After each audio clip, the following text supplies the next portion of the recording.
Hello, dear tea friends from around the world. Welcome to not a tea class, but another tea interview with a special guest today.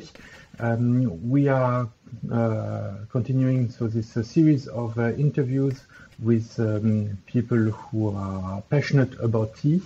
In the previous interviews, I had a French philosopher, Olivier de La Salle. I had New York Israeli jazz musician Odette Sour, and French wine seller and musician Jean-Philippe Muvien. Today I'm really excited because we have somebody from California, Stephen Siemens, and he's also very, very passionate about tea, and today we are going to learn more about him. And so please, Stephen, say a few words about yourself to introduce you to our listeners. Well, wow, it's so good to be with you and talking with you. I'm excited for our conversation today because I absolutely respect what you do, Stefan, and trust your judgment. But about me, I'm a visual effects supervisor and an artist as well. So I work in the field of visual effects, and I've worked in this field professionally for 5 years now. It's really been a slow growth of entering this field, where I started in high school with little things, and just about 5 years ago made the decision to acquire my master's degree in film, and that led me to work with a professional studio, which I've been with the same studio for 5 years. And I work with the team out of Santa Monica, California. And I live in Pasadena, so it's quite at the moment, so it's quite a commute for anyone who understands Los Angeles and traffic and all that. It's been, I guess, my tea journey. I've been very interested in tea for probably about 10 years now, and it's really been the past 3 years that I've started to move toward this, I guess, with your help, Stefan, through your online videos. But so I've just started to take it seriously in more recent years. So do you remember how you got started with tea 10 years ago? What was the first thing that stand out in your memory? Yeah, absolutely. So it was and I actually have not even researched this pronunciation, but a genmai cha or a genmaika tea. It's a green tea with roasted rice kernels in it. Exactly. And so it was just a chain. So during my undergrad, there was a chain coffee and tea place on our university campus. And so I just got a package of genmaicha or genmaika, or if you pronounce it. And I just it was really the of course the green tea, but it was the flavor of the rice that really turned me on, like that nuttiness that stood out to me. And I remember that being, that was the first time I ordered it in the store, and then I bought a package. And it was also, what was kind of interesting was it wasn't just paper bags, it was actually the little satchels, or the little kind of more web mesh bags. So the tea had a little more room to move around in there. So there was something kind of special about the first tea that I dived into, and that kind of turned my head to enjoying tea and appreciating it. So you've been drinking this kind of tea for 7 years, or there was a big change in 3 years ago when you discovered my videos and maybe my website. But in the meantime, was there an evolution already in the 7 years before you? Yeah, certainly. I mean, it was so there was kind of. I remember actually going to the store, and I was just like, I sort of like. I mean, being a bit more immature, I was like, my personal identity. I want my personal identity to be tea. So I went just to I went to a grocery store and bought a big 100-pack of black tea, just simple tea bags. And I was like, and it wasn't superb quality, but I was, I would say I've acquired some maturity on tea and appreciation, and maybe about 7 years ago from now, a town I was living in, there was another coffee and tea place, but it was owned by some local people.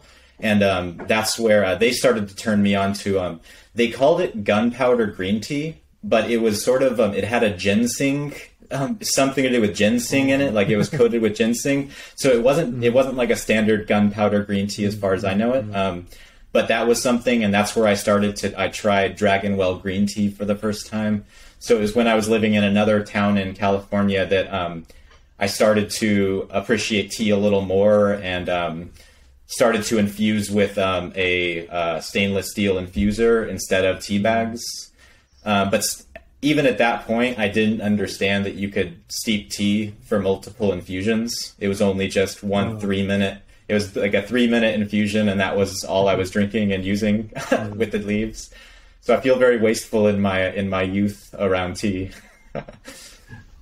Okay, and so the next big step was when you discovered TeaMasters? I'd say my next big step was there was a place in San Diego, California that I had, but they've since gone out of business, and I'll get back to that. But it was actually interesting. My girlfriend at the time, she picked me up from the airport in San Diego, and I really wanted to go to this tea spot. And we were looking at all their teas on the walls, and I was like, could we maybe just try one of these?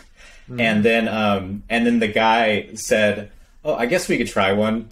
I didn't realize, basically we sat down and he did the whole, he had put hot water in a cup, spun the cup in the water.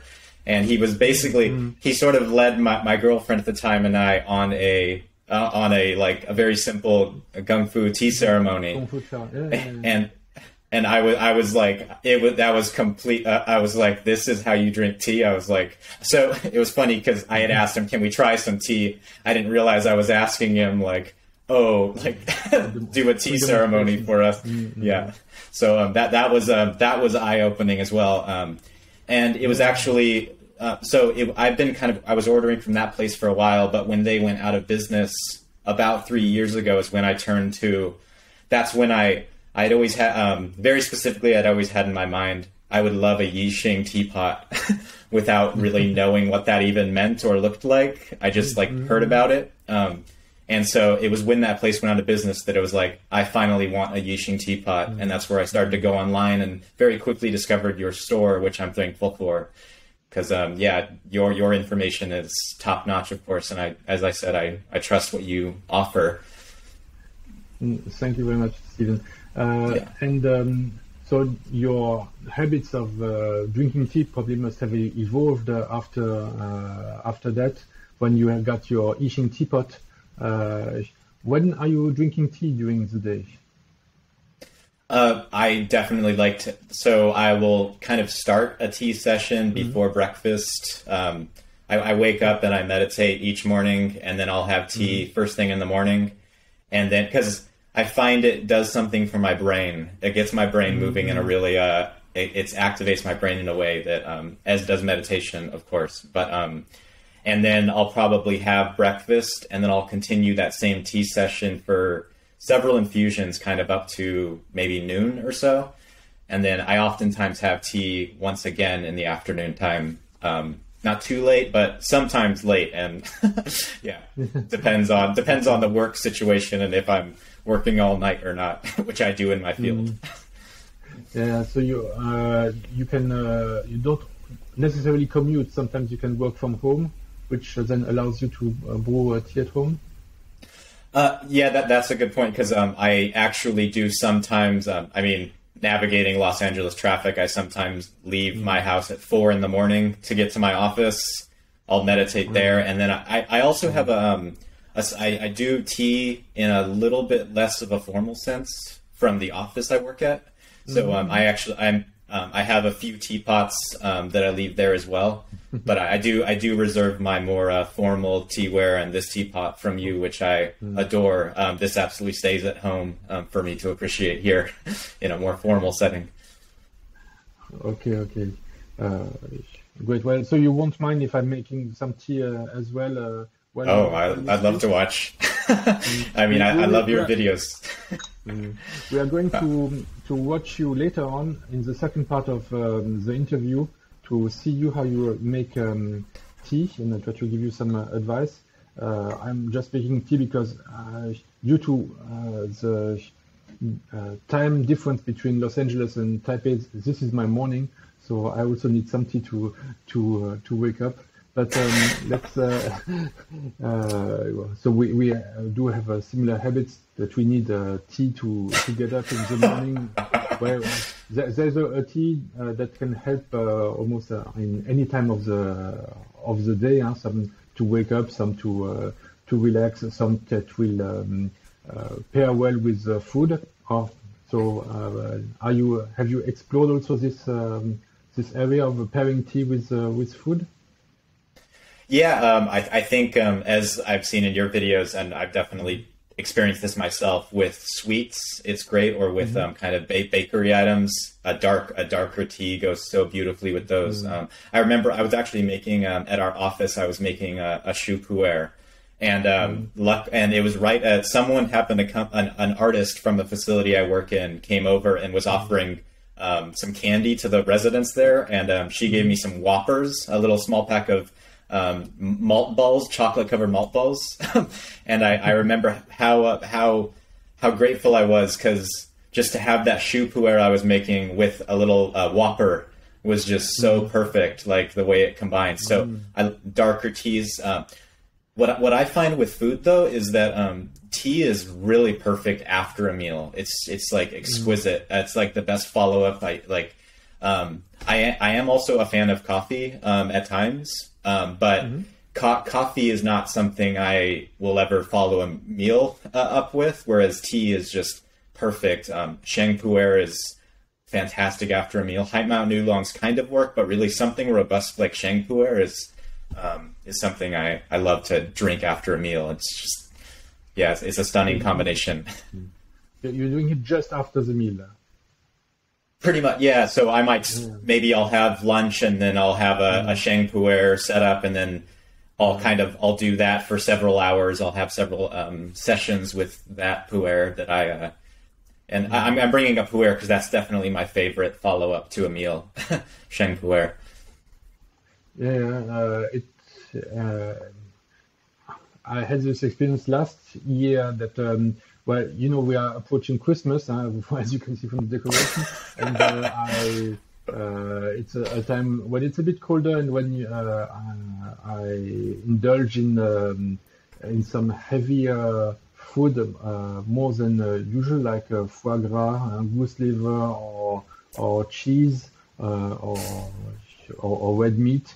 And in previous years, I often felt it right away on the stomach. But last year, for the first time, I really tried to pair it very often with tea, and also puer even during the meal or right after. And this really helped my digestion a lot. I did not feel so heavy as I would in previous years. So this is also a good tip for fans out here who are watching this video just before Christmas. Do what Stephen is doing. Have some Sheng puer during or just after the meal. This will help your digestion, especially with these very heavy meals during the Christmas time. Certainly, yes. Yeah, that's my experience as well. Helps with digestion. And also the Sheng puer helps with waking up again, because when you had very often a meal that makes your stomach heavy, and it's working a lot, it takes a lot of energy from your other body parts, and you feel dozy, you feel like sleeping. But the Sheng puer with its energy is like a kick in to your brain, and opens your eyes again, and you are not feeling so sleepy anymore also. Yeah. Of course, I try not to drink too much liquid after a meal, because there's a lot of digestion and fluids already in there happening. But a couple cups is terrific. Yeah, actually, it's an American doctor who suggested to drink tea during meals to his patients who were suffering from high blood pressure or diabetes, because for most of these people, it's because they drink too much soft drinks. This is what's making many people sick in the US. Luckily, I don't think this is your case because you have a good eating and drinking habits already. Exactly. For other listeners, this was a trick that he told me, that it's very difficult to change a complete diet, but he said it's easier to tell that his patients change only one thing. Instead of drinking soft drink at your meal, drink tea, unsweetened, because it's whole leaves don't need to add sugar, and so this is one change that can help already a lot people who have high blood pressure or sugar problems. So I also found it quite interesting, even though I'm not so much a proponent of tea as a medicine. I don't drink tea because it's making to make me longer, but just it's because of the pleasure of drinking tea. So another question I wanted to ask you is, what are your favorite teas? My favorite teas? Mm-hmm. You asked, yeah.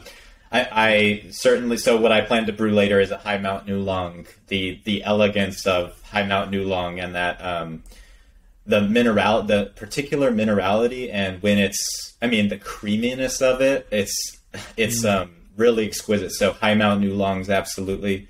I think one of the most interesting teas to me is Sheng Pu'er as well, because I think it requires, as does High Mount Oolong, but the skill in brewing Sheng Pu'er to not make it bitter is a very intriguing process. And also, it's an interesting to experience Sheng Pu'er with friends. It's always a surprise when someone enjoys it, because it's who's not familiar with tea, because it is a very interesting flavor. So it's always a surprise to me that people enjoy Sheng Pu'er, because it's very out there in my thought process. Aside from that, I love Heicha would be probably my third favorite. So those kind of tea that is fermented. I'm not the biggest fan of Shu Pu'er, which I understand falls under that same category of Heicha being a fermented tea, but Heichas of other types are what I also enjoy very much. The robustness, and some of them are smoky as well. So I think those Heichas have the ability to, as a friend of mine who happens to be sober from alcohol in his life, I made a Heicha for him one time. It had that smoky characteristic, and he tried it, and he was like, "Wow, this reminds me of whiskey." So it was like, it was interesting for someone who's chosen to never to have alcohol again in their life, for them to experience that flavor profile again. They probably never thought they would tap into that before, again in their life. But so for a tea to capture that was really special for him to describe it that way. So those are probably my. I hope you did not make him tea drunk. Well, yeah, I'm always interested in making people tea drunk. So yeah, I should absolutely mention that aged Sheng Pu'er is absolutely interesting to me as well. Also because specifically because of how I'd say tea drunk you can get on it, because there's a lot of cha-chi, I guess, or energy in that, and so that's fun to tap into with a group of people. So among the Sheng Pu'er that from my selection, which one in particular did you enjoy or stands in your mind? Well, I've had my eyes on some of your fresher Sheng Pu'ers, or younger, I should say, some of the younger ones, and I have yet to get those. One investment that I made with you was a Sheng Pu'er from 1990, which is just absolutely stunning, and it's something I've been working on for over a year now, and will be working on for years to come, and that's something I love to share with friends. So I can absolutely comment on the energy that aged Sheng Pu'er holds, and it seems to be a really, without having done a lot of research into it, it seems to be a really interesting topic of purchasing aged Sheng pu'er, especially from, I guess, 1990 and probably before online, because there's a lot of fakes and stuff. So I appreciate what due diligence I know that you put into your selection, because I knew that what I was investing in was going to be something that was legitimate and from the factory that, yeah, you claimed it to be. So yeah, that's a special one. And I just,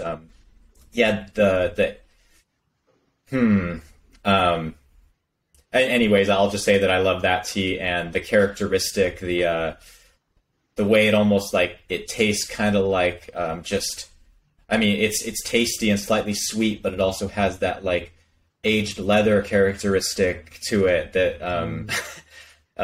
that's very it's hard to describing it like that doesn't make it sound enticing, yet it is. Like there are so many things about tea that don't sound like they'd be like funkiness in tea can be very good and stuff like that. So yeah, that's an exquisite purchase I've made from you that I've loved and will continue to love for years with friends.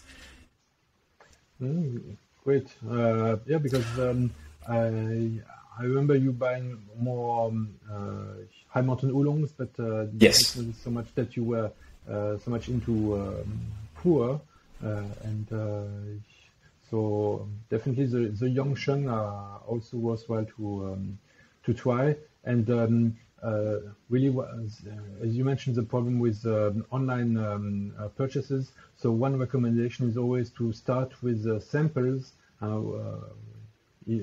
Whoever you buy from, don't go right away for the whole thing. If it's possible, if the seller is also selling samples, start with the samples to find out if you like it, and before you are investing in something larger. Yeah, thank you.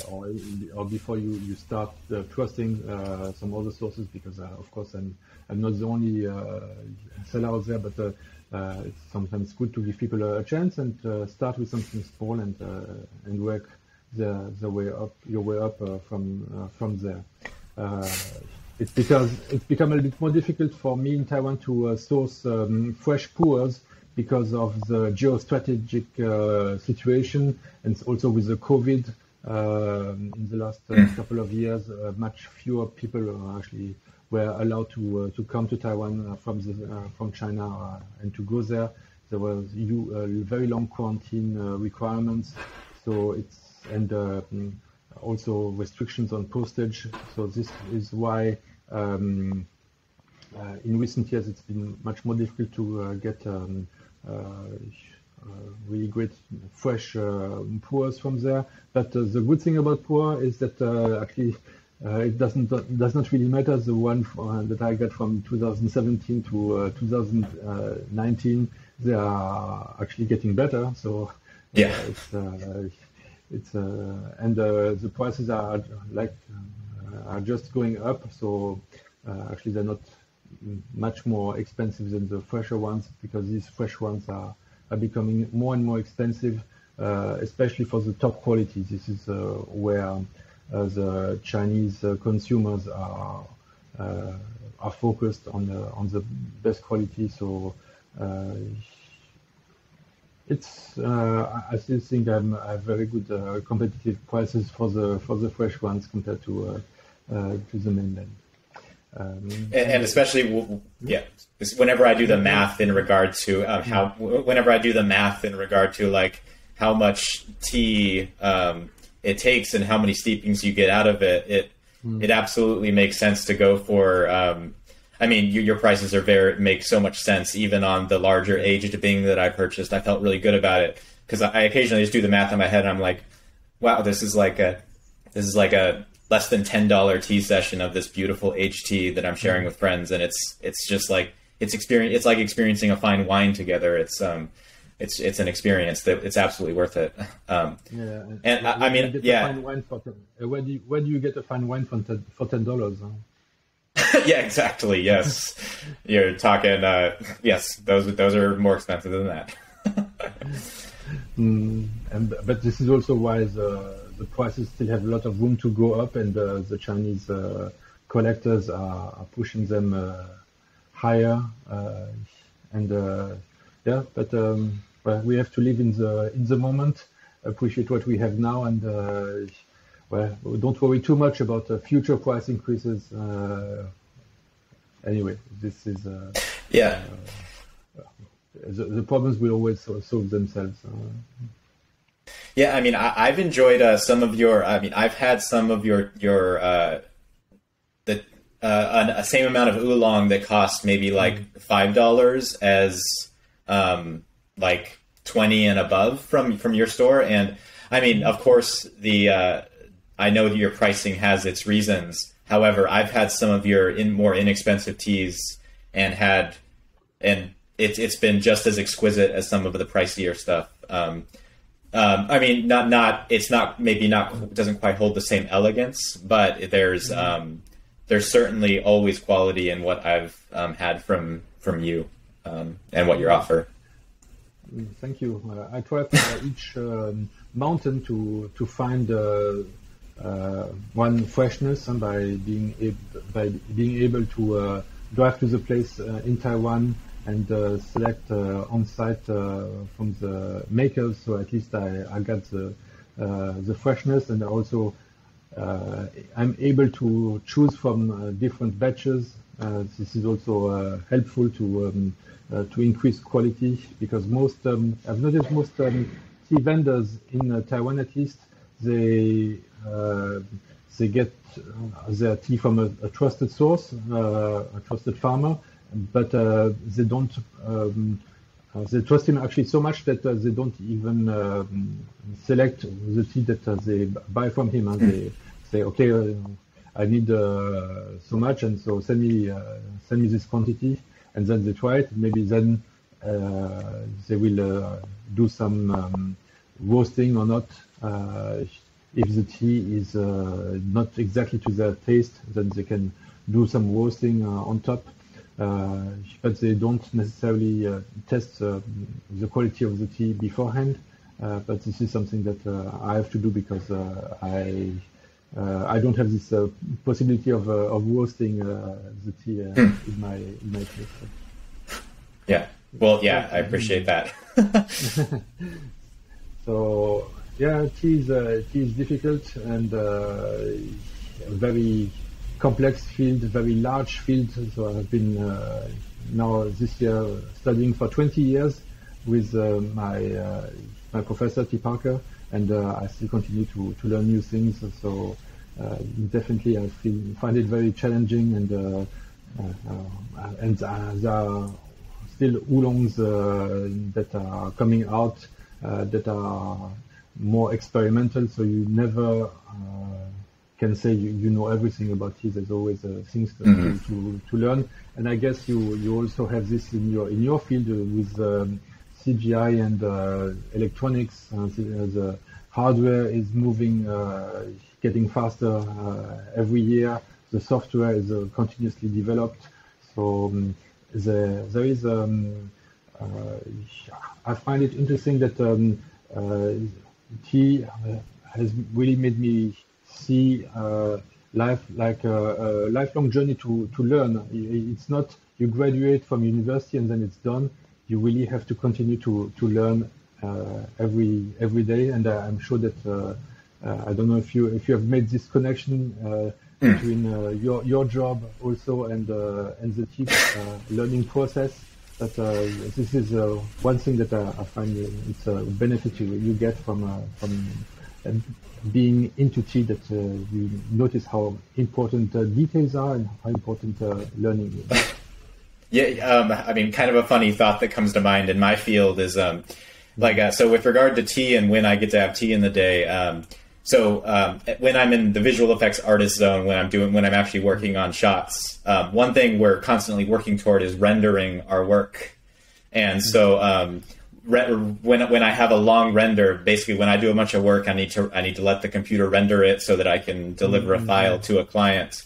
That's sometimes a really good time to make tea because render times can be long. However, with computers getting better and with the software getting faster, it makes my render time shorter, and so I have less time to make tea.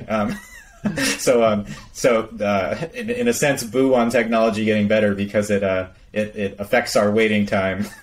So less time to make tea. Yeah, that's interesting also. Maybe before there was too much time to make tea, and so are you changing the way you are making tea if you have a shorter rendering time? Absolutely, yeah. So it's not. At one point, we just had a hot water faucet in our office, and sometimes I would just literally take a teapot over to that and then just fill it with hot water and bring it back to my desk. And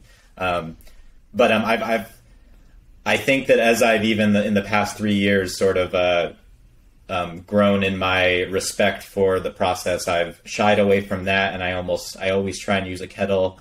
And if I don't have the time to make tea, then I might just not have the time to make tea at that moment. So I try and definitely build patience into it as much as I can.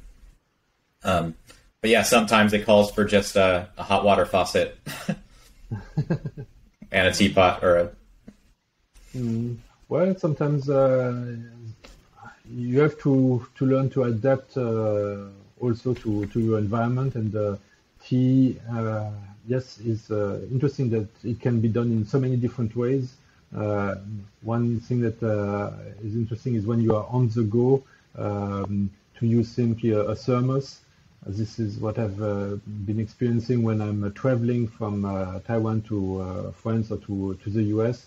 I like to have a thermos with tea with me so that I can, after the passport control and after the security control, fill it with boiling water because you're not allowed to have a liquid. And then you are able to have a full thermos of tea during your trip, and this adds the feeling of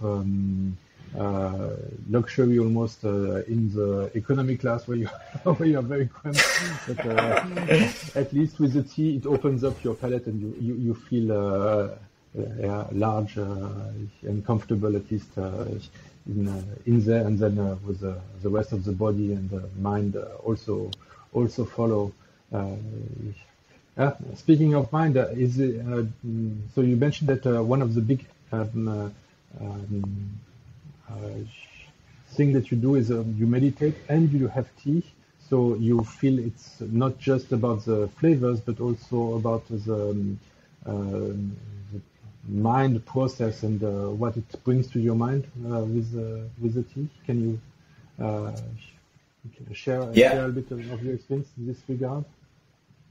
I'd say that in any time that I or any moment that I have the time to actually pour the tea leaves out, inspect them and smell them, which I'll admit that I don't do that all the time, but when I do have that, when I have the time to really pour with intention, like with a smile, and just kind of bring the best vibration to my tea ceremony, it makes a huge difference in terms of what I mean. I think that just the consciousness in the ceremony always results in better tea, and it can result in tea that's just so good that it just blows my mind. It's just like it's better than any flavor I could ever imagine tasting. Like I don't think any food or any other beverage could touch what tea, how good tea can be when I take the time to make it properly and with patience. So I just say, all I could say on that is that when I bring consciousness to the ceremony, it tastes better. Okay, great. So let's see. I propose that we stop our conversation here and that we follow up in a second part with watching you brewing some tea, and I give you a few moments to concentrate. Okay? Great. Thank you. Thank you very much for sharing your thoughts on tea and your experience. I really enjoyed meeting you and learning about your experience. Thank you very much. Thank you, Stefan. Thank you.